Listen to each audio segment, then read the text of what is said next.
என்னுடைய வியூவர்ஸ் அனைவருக்கும் அன்பான வணக்கம். Welcome to Abhi relax time. Vinayagar Chaturthi வந்துருச்சு. நம்ம எல்லாமே ஆசையாக செலிப்ரேட் பண்ணுற ஒரு ஃபங்க்ஷன் அது. அது மாதிரி நானும் ரொம்ப அழகாக எனக்கு பிடிச்ச மாதிரி செலிப்ரேட் பண்ணுவேன்.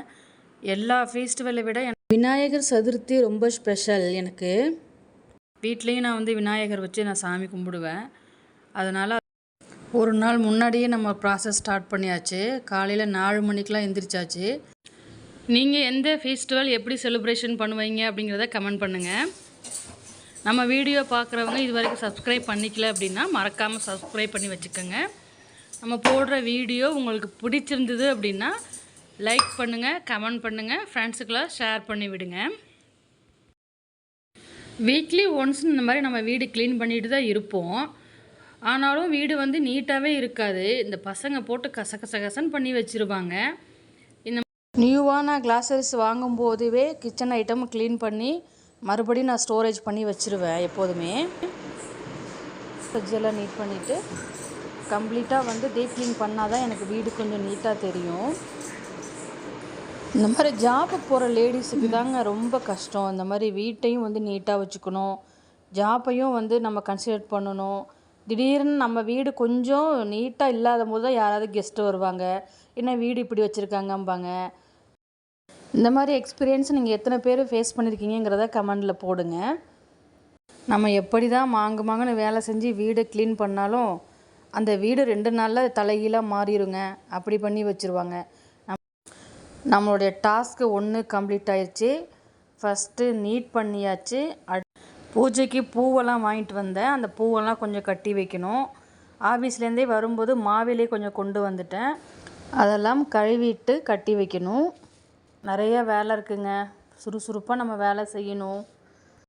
சிங்கப்பெண்ணே சிங்கப்பெண்ணே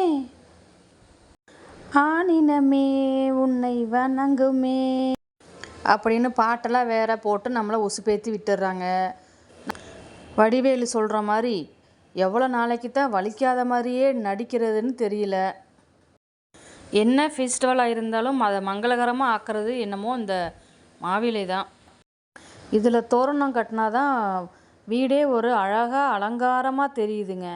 வாசப்படியில் கட்டுறதுக்கு தான் நான் இப்போ இதெல்லாம் எடுத்துகிட்ருக்கிறேன். இதெல்லாம் கொஞ்சம் பூச்சியெல்லாம் இருந்தது. அதனால் நல்லா கழுவிட்டு தண்ணியெலாம் வடிச்சிட்டு அதுக்கப்புறம் கோர்த்து வச்சுக்கலான்னு சொல்லிவிட்டு நான் அதை கழுவி வச்சிட்டேன். பூ நல்லா நிறைய வாங்கிட்டு வந்திருந்தேன். செவ்வந்தி பூ, மல்லிகைப்பூ, ரோஸ் எல்லாம். சரி எல்லாத்தையும் சேர்த்து மாலையாகலான்னு சொல்லிட்டு எல்லாமே கட்டி வச்சாச்சு. அந்த மாலை கோக்குறதுக்கு எங்கள் ஹஸ்பண்ட் கொஞ்சம் ஹெல்ப் பண்ணார். என்ன யோசிச்சாருன்னு தெரில. சரி கொடுங்க, மாவிலையை நான் கோர்த்து தரேன்னு சொல்லிவிட்டு உட்காந்து அவங்களே கோக்க ஆரம்பிச்சிட்டாங்க. நல்லா அழகாக பின்னடித்து வரிசையாக கொடுத்துருந்தாங்க. அதில் பூவும் அட்டாச் பண்ணி கொடுத்துருந்தாங்க. பார்க்க நல்லா அழகாக இருந்தது. விநாயகரை நாங்கள் எப்படி வரவேற்று எப்படி செலிப்ரேஷன் பண்ணுறோம் அப்படிங்கிறது. அப்புறம் இன்றைக்கி என்ன நான் லன்ச் ரெடி பண்ணேன் அப்படின்னா, தட்டைப்பயிறு போட்டு புளிக்குழம்பு வச்சேன், வாழைப்பூ பொரித்தேன். அதை தான் இன்றைக்கி ரெடி பண்ணி பாப்பாவுக்கு லஞ்சு கொடுத்து விட்டுட்டு நாங்களும் லஞ்சு பேக் பண்ணியாச்சு. இந்த ஒர்க் முடிக்கிறதுக்கே எனக்கு டைம் ஆயிடுச்சு. ஆஃபீஸ் லேட்டாருன்னு சொல்லிவிட்டு மிச்சத்தை அப்புறமா பார்த்துக்கலான்னு சொல்லி நான் கிளம்பிட்டேன்.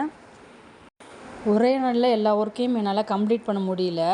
எதையுமே நம்ம ஸ்கிப் பண்ண முடியாது. சமையலும் ஸ்கிப் பண்ண முடியாது, ஆஃபீஸ் போகிறதையும் ஸ்கிப் பண்ண முடியாது.